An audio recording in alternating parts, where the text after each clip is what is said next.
আজকে আমরা তাহলে হু এর ব্যবহার শিখলাম। এখন আমরা শিখব আরেকটা প্রশ্ন, সেটা হলো হোয়ার দিয়ে শুরু একটা প্রশ্ন আছে, যেমন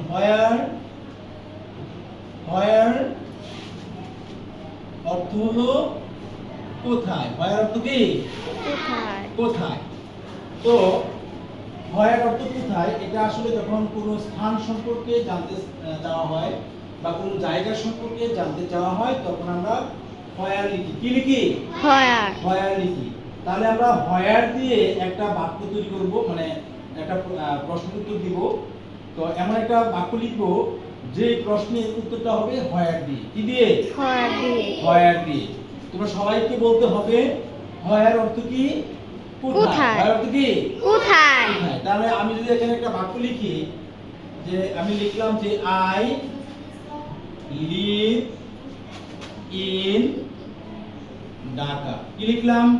I live in Dhaka. I live in Dhaka. Good.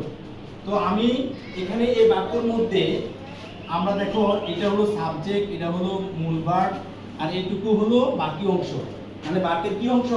বাকি অংশ। মনে করো ঢাকা হলো একটা জায়গার নাম। ঢাকা হলো কি? একটা জায়গার নাম। জায়গার নাম। তাহলে এই ঢাকার মধ্যে এই ঢাকায় যদি আমরা কি করি, তুমি ভিডিও কি দিতে করবা, বুঝলে তো?